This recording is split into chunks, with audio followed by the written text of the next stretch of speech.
Good morning students, how are you. Last class में हमने inequality chapter ख़त्म किया था। तो इनइक्वालिटी चैप्टर से रिलेटेड अगर कुछ भी डाउट है तो please mention that in the comment box. ठीक है, कमेंट बॉक्स में मेंशन कर देना, I will definitely reply back to it. ठीक बच्चे, तो today we are going to start the second chapter which is called sets. और ये चैप्टर भी बहुत आसान है, you will be able to easily understand. तो स्टार्ट करते हैं न्यू चैप्टर सेट्स। तो सेट्स होता क्या है? Sets is a collection of well defined object. Set होता क्या बच्चे? कलेक्शन होता है, ग्रुप ऑफ समथिंग। किसका group? Well defined objects. Well defined का मतलब क्या होता है? वेल डिफाइंड का मतलब जिसके बारे में क्लियर कट इन्फॉर्मेशन है, जिसके बारे में अच्छे से पता है। जैसे collection of all the vowels. Vowels क्या होता है बच्चे? A-E-I-O-U, यही होता है A-E-I-O-U। तो अगर A-E-I-O-U वॉवल्स का अगर मैं कलेक्शन बना दूं, ग्रुप बना दूं, तो मैं उसको बोलूँगा सेट्स। ठीक है बच्चे, जैसे एग्जाम्पल मैंने क्या लिखा?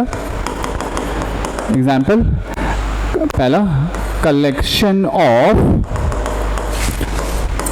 All vowels of alphabet. ठीक है बच्चे, अब ये क्यों है सेट? क्योंकि ये कलेक्शन है। कलेक्शन का मतलब ग्रुप ऑफ समथिंग है। किसका है? वॉवल्स का। वॉवल्स क्या मुझे पता है क्या क्या होता है? हाँ मुझे पता है, A-E-I-O-U होता है, इसके अलावा कुछ नहीं पता है, इसके अलावा और कुछ नहीं होता है। तो that means it is well defined, ये क्लियरली डिफाइंड है कि ये होगा क्या। तो वॉवल्स क्या क्या होगा? A-E-I-O-U, so that is well defined, hence the collection of all the vowels of the alphabet will be called as set। ठीक है बच्चे, तो सेट क्या होता है? सेट होता है कलेक्शन, ग्रुप ऑफ समथिंग। किसका? वेल डिफाइंड ऑब्जेक्ट्स का, जो क्लियरली डिफाइंड है, जिसके बारे में कंप्लीट इंफॉर्मेशन है। और एग्जाम्पल जैसे मैं लिखूं, collection of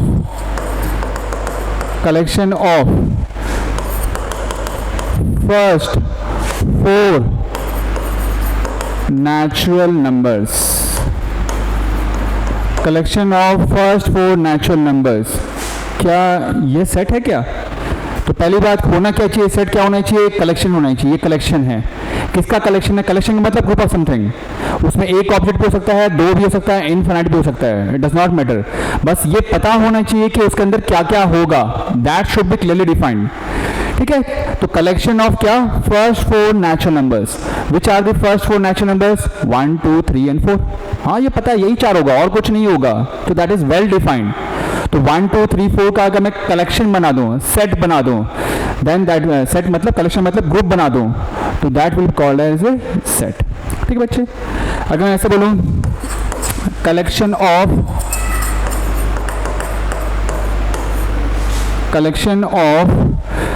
all the stars in the sky। collection of all the stars in the sky, क्या ये सेट है क्या? तो सेट होने से सेट क्या होता है? कलेक्शन है। कलेक्शन किसका कलेक्शन लिखा हुआ है? all the stars in the sky। Sky में कौन कौन से स्टार्स है आपको पता है क्या? कुछ नहीं पता कितने स्टार्स हैं? ये तो बहुत सारे स्टार्स हैं, हमें तो एक स्टार के बारे में पता नहीं है। हाँ एस्ट्रोनॉमिक्स को कुछ पता होगा, हाँ ये स्टार का मतलब कुछ स्टार्स के नाम होते हैं, ठीक है, उनको थोड़ा बहुत पता होगा, लेकिन सारे स्टार्स के बारे में पता है क्या? नेवर। और हमें तो पता ही नहीं होता है जनरली। ठीक है, so because there are so many stars, infinite stars in the sky, and we do not know any information about any star, so all the stars in the sky is not well defined.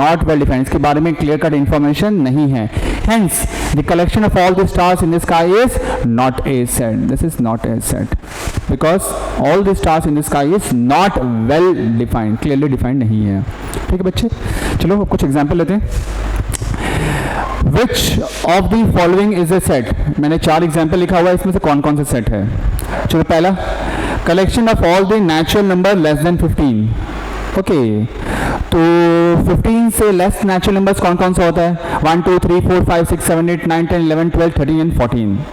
Clearly पता है यही होता है और कुछ नहीं होता है। और इसका अगर मैं ग्रुप बना दूं, कलेक्शन बना दूं, तो वो हो जाएगा सेट।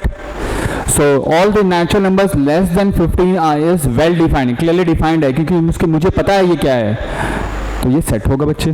ठीक है, collection of all the good cricket players. Good cricket players, अच्छा मान लो हम इंडियन टीम के बारे में बात करें तो इंडियन टीम में गुड क्रिकेट प्लेयर्स कौन होगा? कोई बोलेगा सर कोहली बहुत अच्छा प्लेयर है, कोई बोलेगा सर रोहित शर्मा अच्छा प्लेयर है, कोई बोलेगा सर कोई और अच्छा प्लेयर है, मान लो बुमराह अच्छा प्लेयर है।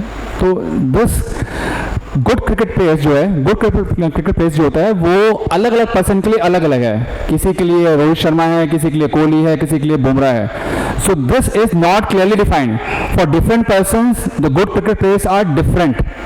So this good cricket players is also not clearly defined, ये क्लियरली डिफाइंड नहीं है, ठीक है, it depends upon person to person. Hence, the collection of all the good cricket players is not a set because this is not clearly defined. This is a vague statement. तो ये set नहीं है बच्चे, ठीक है। Next, collection of all the difficult topics in maths. Maths में all the difficult topics का collection. So what are the difficult topics in maths?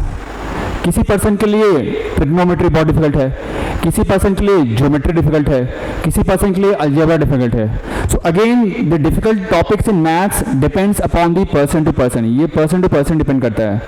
So again that is not clearly defined, अलग person के लिए अलग अलग topics difficult है। So because this statement is again not clearly defined, ठीक है, या ये पर्सन टू पर्सन वेरी करता है, hence this is again not a set, ठीक है बच्चे। Fourth point, collection of all the novels written by Munshi Premchand. Munshi Premchand का भी नाम सुना होगा, ठीक है ना। तो मुंशी प्रेमचंद ने जितने भी नॉवेल्स लिखा उसका अगर मैं कलेक्शन बना दूं तो क्या वो सेट होगा क्या? पहले ये कलेक्शन है, किसका कलेक्शन है? Novels written by Munshi Premchand. और मुंशी प्रेमचंद ने जितने भी नॉवेल्स लिखा होगा वो तो फाइनाइट ही होगा ना, पता होगा 5-10 लिखे होंगे या 15 लिखे होंगे, कुछ ऐसे लिखा होगा, ठीक है। और उसके बारे में आप इंटरनेट में कहीं भी देखो क्लियर इन्फॉर्मेशन मिल जाएगी कि हाँ ये this are the only novels which is written by Munshi Premchand, ठीक है। तो वो क्लियरली डिफाइंड है, हाँ पता है यही नॉवेल्स लिखे हैं, इसके अलावा और कुछ नहीं लिखा हुआ है। So because the novels written by Munshi Premchand is clearly defined, hence the collection of all the novels written by Munshi Premchand is a set, ये सेट होगा, ठीक है बच्चों, समझ में आ गया यहाँ तक, ठीक है। आगे बढ़ते हैं थोड़ा सा। So let me move this a bit upwards. Okay, अब यहाँ देखना क्या लिख रहा हूँ मैं। So let's suppose there is a set A, एक set A है, ठीक है, एक ऐसे बना दिया, राउंड से कुछ बना दिया मैंने, राउंड बनाओ कैसे बनाओ, ठीक है। ये सेट ए के अंदर में मान लो मैंने ए लिख दिया, इस डब्बे के अंदर में एक ए लेटर आ गया, ठीक है अच्छे। तो बिकॉज ये सेट ए के अंदर मैंने ए लिखा है तो इस ए को बोलेंगे A is an element of set A, ठीक बच्चे। ये सेट ए है, देखो ये जो मैंने डब्बा बनाया है इसका नाम मैंने बोल दिया कैपिटल ए, और ये है क्या? एक सेट है, ठीक है। सेट के अंदर क्या होता है? सेट के अंदर बहुत सारे एलिमेंट्स होते हैं। क्या होते हैं बच्चे? एलिमेंट्स होते हैं। एलिमेंट का मतलब जो भी इसके अंदर कुछ लिखा होगा वही कहलाएगा उसका एलिमेंट। तो देखो मैंने ये स्मॉल ए इस सेट ए के अंदर लिखा हुआ है, तो ये स्मॉल ए को क्या बोलेंगे बच्चे? Small a is an element of set A, या इसको ऐसे भी लिखते हैं ए बिलोंग्स टू सेट ए। ये स्मॉल ए है वो किसको बिलोंग करता है? सेट ए को बिलोंग करता है। और इन दोनों चीज को एक शॉर्ट फॉर्म में लिखने का तरीका है, शॉर्ट फॉर्म में लिखते हैं मैथमेटिकली। वो कैसे लिखते हैं? ऐसे लिखते हैं कि small a is an element of A, small a is an element of A, ये एलिमेंट का साइन होता है, या small a belongs to A. क्या बोलते हैं इसको? बिलोंग्स टू ए, ठीक है। कैसे पढ़ेंगे? देखो ये वाला स्टेटमेंट और ये वाला स्टेटमेंट सेम है और दोनों को आप ऐसे लिख सकते हो, a is an element of set A या a belongs to set A. समझ में आ रही बात बच्चे? जैसे अगर मान लो मैं इसके अंदर बी लिख देता हूँ, मान लो इसके अंदर बी भी है, तो उसको शॉर्ट फॉर्म में कैसे लिखेंगे? इसको लिखेंगे b is an element of set A, ठीक है, b is an element of set A या b belongs to set A, ऐसे पढ़ते हैं बच्चे, ठीक है। अच्छा क्या इसके अंदर सी है? क्या सी तो नहीं है, तो इसका मतलब c is not an element of set A. C A का एलिमेंट नहीं है, सी इसके अंदर नहीं है। अब इसी चीज को या लिखेंगे हम c does not belong to set A. C जो है वो सेट ए को बिलोंग नहीं करता है। अब इसी चीज़ को मैथमेटिकली लिखना है कैसे बच्चे, c is not an element of set A, इसको काट देंगे तो नॉट एलिमेंट हो जाएगा, या c does not belong to set A. ठीक है बच्चे, तो जनरली हम इस चैप्टर में इस तरह से लिखेंगे, लाइक दिस और लाइक दिस। समझ में आ गया बात बच्चे, ठीक है ना। चलो let's move forward. Okay, coming to description of a set, set को लिखते कैसे हैं, ठीक है। So we can write set in two different forms. पहला फॉर्म होता है रोस्टर फॉर्म, जिसको हम ये भी कहते हैं टैबुलर फॉर्म, और दूसरा होता है सेट बिल्डर फॉर्म। या तो हम रोस्टर फॉर्म के फॉर्मेट में लिखते हैं या तो सेट बिल्डर फॉर्मेट के फॉर्म में लिखते हैं, ठीक है। रोस्टर फॉर्म या सेट बिल्डर फॉर्म, ठीक है। वो क्या होता है अभी डिस्कस करेंगे। ये है क्या, सेट को लिखने का तरीका। देखो कैसे। तो पहले चलो हम डिस्कस करते हैं, let's discuss about roster form. Just minute, let's discuss about roster form, ठीक है। This is very very easy, इसको एग्जाम्पल से समझते हैं। Let set A contains all, या इसको ऐसे लिखते हैं, चलो ऐसे लिख लेते हैं। Set A contains collection of all first 5 natural numbers. Write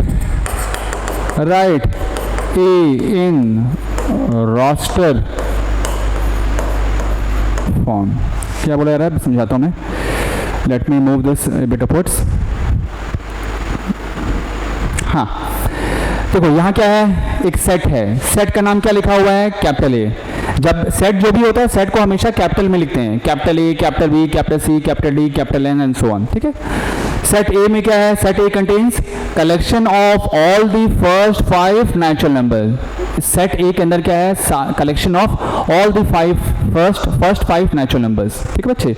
तो write A in roster form, तो इसको रोस्टर फॉर्म में लिखो। This is going to be very very simple. तो देखो कैसे लिखेंगे बच्चे, इसको ऐसे लिखेंगे, मान लो पॉइंट नंबर 1 है, तो इसका आंसर लिखो, कुछ भी लिखो। ए लिखना है रोस्टर फॉर्म में, तो मुझे बताओ पहला फर्स्ट 5 नेचुरल नंबर्स क्या क्या होते हैं। वो होता है 1 2 3 4 5, तो वही यहाँ लिखेंगे 1, 2, 3, 4, 5, ऑलवेज कॉमा से सेपरेट करेंगे, ठीक है। ये 5 नंबर्स हो गए जो यहाँ लिखा हुआ है। अब इसको लिखना है मुझे रोस्टर फॉर्म में, तो रोस्टर फॉर्म में लिखने के लिए ऐसे लगाएंगे कर्ली ब्रैकेट। क्या लगाएंगे बच्चे, कर्ली ब्रैकेट, ठीक है। तो कर्ली ब्रैकेट के अंदर मैंने लिख दिया 1 2 3 4 5 which are the first 5 natural numbers. तो यही हो गया सेट ए का representation in the roster form. अब दिमाग में एक बात डाल लो, कभी भी ऐसा कर्ली ब्रैकेट लगा हुआ है, कभी भी ऐसा कर्ली ब्रैकेट लगा हुआ है बोथ दी साइड्स, तो इसका मतलब होता है सेट। क्या मतलब होता है बच्चे, ये सेट कहलाता है, ठीक है बच्चे। ओके चलो नेक्स्ट क्वेश्चन आते हैं इसमें। Point number 2, set B contains collection of all the vowels of alphabets. Write B in roster form. इसको roster form में लिखें, ठीक है। B क्या है बच्चे, B कलेक्शन है, किसका कलेक्शन है, all the vowels of the alphabets। अरे ये तो डिस्कस किया था बेबी, लेकिन इसी B को मुझे लिखना है रोस्टर फॉर्म में। रोस्टर फॉर्म लिखो, ऐसे नहीं है, ठीक है। This is not the right way to write any set, ठीक है। देखो कैसे लिखेंगे। तो सबसे पहले अब मैं तुमसे पूछूं वॉवेल्स क्या क्या होते हैं, ए ई आई ओ यू लिख देते हैं, comma separated, A E I O U. क्या हो गया काम बच्चे। अब इसको लिखना कैसे है, इसको लिखना रोस्टर फॉर्म में। तो रोस्टर फॉर्म में क्या बताया था बच्चे, कर्ली ब्रैकेट दोनों साइड। सेट का नाम क्या है, बी है, तो B is equal to curly bracket A E I O U. यही हो गया representation of this set in roster form. Clear बच्चों। एक और लेते हैं एग्जांपल, लेट मूव दिस।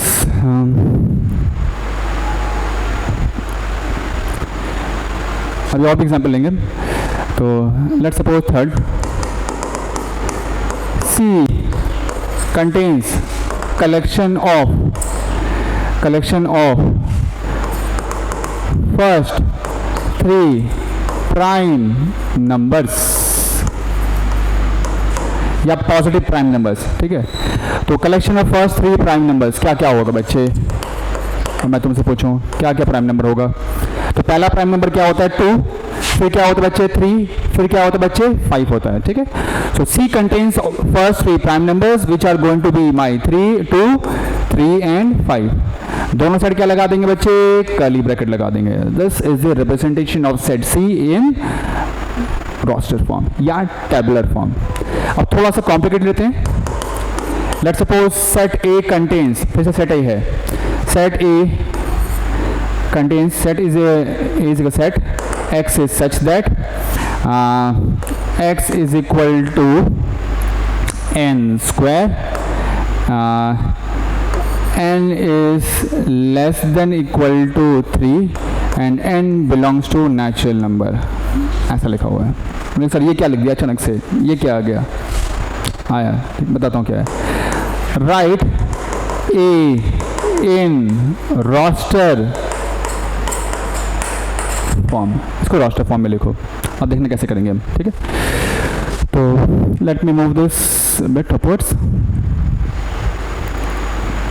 हाँ, सेट का नाम क्या है बच्चे, ए है। अब ये सेट क्यों है, क्योंकि मैंने दोनों साइड कर्ली ब्रैकेट लगाया हुआ है, ठीक है। सेट ए, अब देखो ना कैसे मैं पढ़ रहा हूँ उसको। सेट ए क्या है, एक सेट है, उसके अंदर क्या है, एक्स है। क्या है बच्चे, एक्स है, ठीक है। ये जो कॉलन से पहले जो लिखा होता है वही सेट के अंदर होता है। तो set A contains x, x क्या है, एन स्क्वायर, एन क्या है, लेस देन और इक्वल टू 3, और एन क्या है, नेचुरल नंबर। फिर से देखो बच्चे, सेट ए कंटेन्स, ये जो कॉलन से पहले लिखा होता है वही ए के अंदर होता है बच्चे। तो set A contains x, x क्या है, एन स्क्वायर, ये एक फॉर्मूला है, एक फॉर्मूला है, ठीक है बच्चे। एन क्या है, देखो पहले यहाँ देखो, what is N, N is my natural number, ठीक है। और ये एन की लिमिटेशन क्या है, एन पर कुछ रेस्ट्रिक्शन दिया हुआ है। एन क्या है बच्चे, लेस देन और इक्वल टू 3। तो फिर write A in roster form, तो उसको रोस्टर फॉर्म में लिखो। मतलब पहले मुझे ये पता लगाना है कि ये जो ए के अंदर कौन कौन सा एक्स आएगा, मतलब उसके अंदर क्या क्या वैल्यूज आएंगी, ये पता लगाना है। तो उसके लिए क्या करना है, अब यहाँ देखो बच्चे, ठीक है। तो आंसर, तो फॉर्मूला क्या है, देखो ये वाला फॉर्मूला है। ए के अंदर क्या आएगी, सिर्फ एक्स की वैल्यूज आएंगी, याद रखना, सिर्फ एक्स की वैल्यूज आएंगी। और एक्स का फॉर्मूला क्या है बच्चे, x is my N square, ये फॉर्मूला है, ठीक है। अब एन क्या है बच्चे, नेचुरल नंबर है। तो क्या करेंगे, हम बारी बारी से नेचुरल नंबर उठाएंगे और यहाँ रखेंगे, और जो भी हमारा यहाँ पर वैल्यू आएगा वही मेरा एक्स हो जाएगा। तो what is my first natural number, तो first natural number is my, first natural number is my 1, ठीक है। 1 लिया। अब इस 1 को क्या करेंगे, 1 को इस रेस्ट्रिक्शन में रखेंगे। देखो ये कंडीशन लगा हुआ है, रेस्ट्रिक्शन है, इस पर के देखेंगे। अगर ये सेटिस्फाई होगा, अगर ये ट्रू होगा तभी आगे जाएंगे बच्चे, ठीक है। तो 1 नेचुरल नंबर है, 1 को यहाँ रखा पहले, ठीक है, कंडीशन चेक करने के लिए। तो 1 इज लेस देन और इक्वल टू 3, ट्रू है या फॉल्स है, 1 3 से कम होता है, तो दिस इज करेक्ट। तो that means this natural number 1 is satisfying this condition या रेस्ट्रिक्शन। तो सेटिस्फाई कर रहा है मतलब ट्रू हो रहा है, तो ये फिर आगे जाएगा, यहाँ जाएगा। तो फिर हम n की वैल्यू कितना रखेंगे, यहाँ 1 रखेंगे बच्चे, ठीक है। ये कंडीशन सेटिस्फाई होगा तो n की वैल्यू यहाँ रख दो। n कितना लिया था, 1 लिया था, यहाँ रखो। तो x हो जाएगा 1 का square which is equal to 1। तो पहला जो वैल्यू सेट ए के अंदर है दैट इज 1, ठीक है बच्चे। सेकंड लेते हैं, let's suppose next natural number क्या होगा, n 1 हो गया, नेक्स्ट नेचुरल नंबर 2 होता है बच्चे, 2 होता है। 2 को क्या करेंगे, 2 को यहाँ रखेंगे और चेक करेंगे कंडीशन ट्रू है या फॉल्स है। 2 इज लेस देन और इक्वल टू 3, ट्रू और false. 2 is obviously less than 3 होता ही है, तो ये ट्रू हो गया। ट्रू हो गया तो ये जो ट्रू वैल्यू है ये यहाँ रख देंगे, फॉर्मूला में आ जाएगा। तो x कितना हो जाएगा बच्चे, x इज माई, यहाँ रखेंगे 2, 2 का square which is equal to 4। So next value of x is my 4। फिर 1 ले लिया, 2 ले लिया, नेक्स्ट नेचुरल नंबर क्या होगा बच्चे, 3 होगा। So n is my 3। Put this n equal to 3 over here, check the condition. तो यहाँ रखेंगे 3 इज लेस देन और equal to 3, this statement is true और false. 3 is not less than 3 but 3 is equal to 3, 3 के equal होता है, less तो नहीं होगा लेकिन इक्वल टू होगा, तो that means this condition is correct. ठीक है, ट्रू हो गया, ट्रू हो गया। तो ये जो 3 है, 3 वैल्यू यहाँ को चले जाएगा, मतलब यहाँ को चले जाएगा, तो x कितना हो जाएगा बच्चे 3 का, late me write properly, I am not writing properly, तो यहाँ क्या हो जाएगा x इक्वल टू 3 का square which is equal to 9, ये हो गया। फिर next value of natural number is 4, 4 को यहाँ रख के देखो सेटिस्फाई हो रहा है या नहीं हो रहा है, 4 is less than equal to 3, true होगा तभी आगे बढ़ेंगे, फॉल्स हो जाएगा तो स्टॉप कर देंगे बच्चे। ठीक है, तो 4 इज लेस देन 3 नहीं, 4 इज इक्वल टू 3 नहीं, 4 आगे को नहीं जाएगा, 4 यहाँ नहीं जाएगा। सिमिलरली आगे के वैल्यू देखोगे 5, 6, 7, 8, 9, 10 डाल के देखोगे, आगे ये कंडीशन सेटिस्फाई नहीं करेगा, so that means we need to stop here, रुक जाएंगे, आगे नहीं जाएंगे। ठीक है बच्चे, तो अब क्या करना है, तो अब ये सेट ए लिखो, सेट ए को किस फॉर्म में लिखना है, रोस्टर फॉर्म में लिखना है, तो of course we are going to draw the curly bracket. अब इसके अंदर कौन कौन सा नंबर आएगा, जो x है, x में क्या क्या है, 1 है, ये 1 देखो है, फिर 4 है and we have 9, so 1, let me write properly, it contains 1 फिर 4 then 9, this is the representation of this particular set in roster form, ये रोस्टर फॉर्म में लिखा हुआ है। ठीक है बच्चे, और जब भी कुछ इस तरह से लिखा होता है ना, कुछ x लिखा हुआ है, फिर यहाँ फॉर्मूला लिखा हुआ है, फिर कुछ कंडीशन लिखी हुई है, फिर एंड है क्या उसके बारे में मेंशन है, तो ये जो चीज लिखा हुआ है this is in set builder form, जो सेकंड वाला है। एक था आपका roster form which is tabular form, second was set builder form, ये सेट बिल्डर फॉर्म में लिखा हुआ है और इसको हमने लिखा है रोस्टर फॉर्म में, उल्टा भी करेंगे बाद में। ठीक है बच्चे, चलो let me take one more example like this. First you should understand this part and then only you will be able to solve the questions of set builder form. ठीक है, fifth, let D is a set which contains x such that x is equal to n divided by n plus 1, n is my, let's suppose less than 4 and n is my natural number, let's suppose, write D in roster form, D को आप roster form में लिखें बच्चे। ठीक है, start करते हैं। तो अब मैं तुमसे पूछूं, ये जो इतने और सारा कंडीशन लिखा हुआ है, ये फॉर्मूला है, ये कंडीशन है, और ये n है क्या, नेचुरल नंबर है, होल नंबर है, इंटीजर है, क्या है वो मेंशन्ड है। ठीक है बच्चे, किस फॉर्म में लिखा हुआ है, so this is in set builder form. ठीक है, इसको किस फॉर्म में लिखेंगे, रोस्टर फॉर्म में लिखेंगे। कैसे लिखेंगे चलो देखते हैं। तो answer, what is my formula, this is my formula.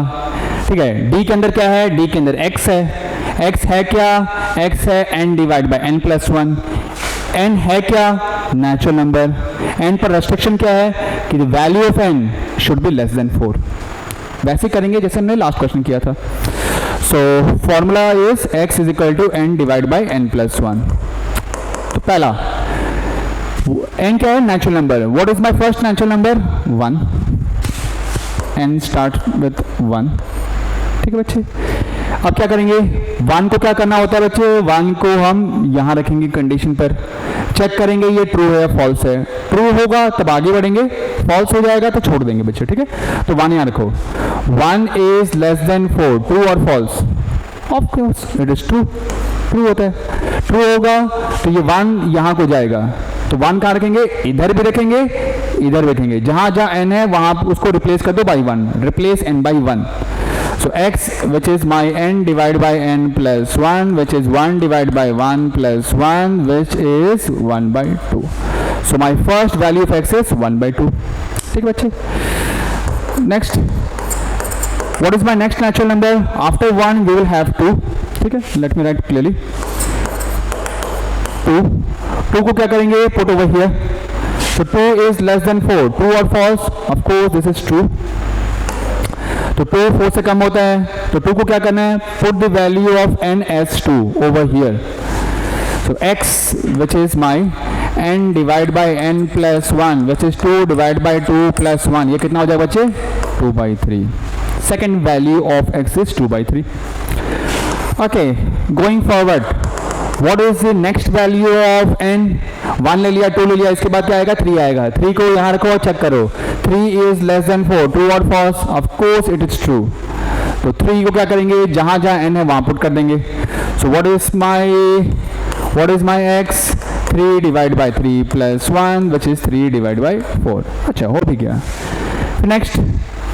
Next natural number है 3 के बाद क्या आएगा बच्चे? 4 आएगा। 4 को यहाँ रख कर देखो सेटिस्फाई कर रहा है या नहीं कर रहा है? 4 लेस देन 4, ट्रू और फॉल्स? 4 क्या 4 से कम होता है? नो, गलत है, फॉल्स है। फॉल्स है मतलब n की वैल्यू 4 हम आगे नहीं ले जाएंगे, मतलब we need to stop here. 5 देखोगे 5 भी सेटिस्फाई नहीं करेगा, 6 देखोगे 6 भी सेटिस्फाई नहीं करेगा, तो रुक जाएंगे यहाँ पर। तो finally what does my set D contains? तो D के अंदर क्या क्या आएगा बच्चे? 1/2, 2/3, 3/4। ठीक है, late me right over here. So my set D is a set which contains the element 1/2, 2/3 and 3/4. This is the representation of the set D in roster form. बच्चे लोग समझ में आ रहा है आपको क्या कर रहे हैं? ठीक है ना? ओके, तो पहला फॉर्म हमने क्या पढ़ा? पहला फॉर्म हमने जो पढ़ा दैट वाज रोस्टर फॉर्म और टैबुलर फॉर्म। ठीक है बच्चे? Next form of representation of set is set builder form. Set builder form मतलब जो क्वेश्चन में लिखा था, तो उसमें कैसे करेंगे? क्वेश्चन में कुछ ऐसा लिखा होगा और हम उसको लिखेंगे सेट बिल्डर फॉर्म में, उल्टा करेंगे। वो कैसे करेंगे चलो देखते हैं। ठीक है बच्चे? तो let me take a new page, fresh page. पहला पढ़ लिया, सेकंड पढ़ेंगे हम set builder form. Set builder form. So let me take an example. Let there is a set A which contains, बहुत सिंपल चलेंगे, 1, 4, 9. Write A in set builder form. In set builder form. ठीक है बच्चे? सबसे पहले ये जो set A है किस फॉर्म में लिखा हुआ है? कर्ली ब्रैकेट है, इसके अंदर कुछ नंबर्स लिखे हैं, बस ऐसे लिखा हुआ है। तो of course this is in roster form, ये रोस्टर फॉर्म में है। इसको लिखना है सेट बिल्डर फॉर्म में। सेट बिल्डर फॉर्म में कैसे लिखेंगे? देखो स्ट्रक्चर याद है ना, स्ट्रक्चर कह सकते थे, तो देखो कह सकते हैं इसको बच्चे। What is the name of the set? Name of the set is a. शुरुआत ऐसे करेंगे। उसके बाद क्या लिखते हैं बच्चे? ब्रैकेट बना दिया, कर्ली ब्रैकेट। कर्ली ब्रैकेट का मतलब ये सेट है। सेट के अंदर क्या होगा? मैं पहले x लिख दूंगा, x लिखो, y लिखो, t लिखो, कुछ भी लिखो, दिस इज माय वेरिएबल। ठीक है? तो सेट ए के अंदर क्या होगा? x होगा। फिर क्या लिखते थे बच्चे? कॉलन लगाते थे। क्या लगाते थे? कॉलन। कॉलन से पहले जो भी लिखा होता है यही वाला वैल्यू x ए का होता है। सेट ए के अंदर होगा, सेट ए के अंदर जो जो एलिमेंट्स होंगे वो x के एलिमेंट्स होंगे। ठीक है? तो सेट ए कंटेन्स x। उसके बाद क्या लिखते थे? उसके बाद हम कुछ फॉर्मूला लिखते थे। क्या लिखते थे बच्चे? कुछ फॉर्मूला लिखते थे। ठीक है? अब वो फॉर्मूला कहाँ से आएगा? इसको देख के पता लगाएंगे। तो देखो यहाँ लिखा है 1, यहाँ लिखा है 4, यहाँ लिखा है 9। तो 1 है, 4 है, 9 है, दिस इज इन सेट ए। तो देखो कुछ इसमें कुछ फॉर्मूला बन रहा है क्या? ध्यान से देखो, ये 1 है, ये 4 है, या 9 है। तो क्या 1 को ले सकते हैं? 1 का स्क्वायर। 1 का स्क्वायर क्या होता है बच्चे? 1 होता है। देखो यहाँ कुछ फॉर्मूला बनाना है आपको, फॉर्मूला लिखना है। 4 क्या होता है बच्चे? 2 का स्क्वायर। 9 क्या होता है बच्चे? 3 का स्क्वायर। सो दैट मीन्स ये जो तीनों नंबर है वो किसी का स्क्वायर है। किसका स्क्वायर है? 1 का स्क्वायर, 2 का स्क्वायर, 3 का स्क्वायर। तो मैं तुमसे पूछूं यहाँ पर क्या लिखना पड़ेगा? तो यहाँ पर लिखना पड़ेगा किसी नंबर का स्क्वायर। तो किसका स्क्वायर लिखेंगे? एक नया वेरिएबल लेंगे n। क्या लेंगे बच्चे? नया वेरिएबल लेंगे n और उसका स्क्वायर लिखेंगे। तो x क्या है? n का स्क्वायर। क्योंकि देखो ये सारा जो नंबर है वो किसी का स्क्वायर है। ठीक है ना? लास्ट क्वेश्चन में मैंने ऐसे किया था, n divide by n plus 1 n square वैसे था। ठीक है, ये लिख लिया। x क्या है बच्चे? n स्क्वायर है। अब देखो यहाँ पर ये जो नंबर्स लिखे हैं, ये 1 का स्क्वायर, 2 का स्क्वायर, ये 3 का स्क्वायर। ये जो 1 है, ये 2 है, ये 3 है, ये है क्या? ये तो मेरा नेचुरल नंबर है बच्चे। है क्या? ये नेचुरल नंबर है। तो क्या मैंने सारा नेचुरल नंबर लिया है? No, we have not taken all the natural numbers. What natural numbers we have taken? We have taken only 1, 2 and 3। तो इसके बाद क्या करना है, we need to put some condition, ऐसा कंडीशन लिखेंगे कि ताकि सिर्फ 1 2 एंड 3 आए और कुछ नहीं आए। तो क्या लिखूँ मैं, तो कंडीशन लगाएंगे n के ऊपर, किसके ऊपर बच्चे, n के ऊपर। तो मैं क्या लिखूंगा यहाँ पर, n should be less than और इक्वल टू 3, n क्या होना चाहिए, 3 या 3 से कम, 3 या 3 से कम। And what is n, n के बारे में तो लिखना पड़ेगा ना, n रियल नंबर है, होल नंबर है, क्या है, इंटीजर है, क्या है। सो 1 2 3 लिखा हुआ है, तो of course this is going to be my natural number, n belongs to natural number, ऐसे लिख लेंगे और फिर यहाँ लगा देंगे कर्ली ब्रैकेट। कोई बच्चा बोलेगा कि सर इसमें ऐसे लिख सकते नहीं है क्या कि n इज लेस देन 4, तो 4 से कम कौन कौन सा नेचुरल नंबर होगा, 1 2 एंड 3, तो ये भी काम कर जाएगा बच्चे, ठीक है। तो अब ये क्या है देखो, तो a contains x, x is my n square, n क्या है, नेचुरल नंबर, और n की वैल्यू कहाँ होनी चाहिए, लेस देन और इक्वल टू 3, 1 2 एंड 3। तो बस this is the representation of set A in set builder form, ठीक है बच्चे। तो बच्चे आपको आई होप कि समझ में आ गया होगा। अगर आपको ये वीडियो समझ में आया और अच्छा लगा तो प्लीज़ लाइक इट, और कुछ भी डाउट है तो you can comment in the comment box. Thank you.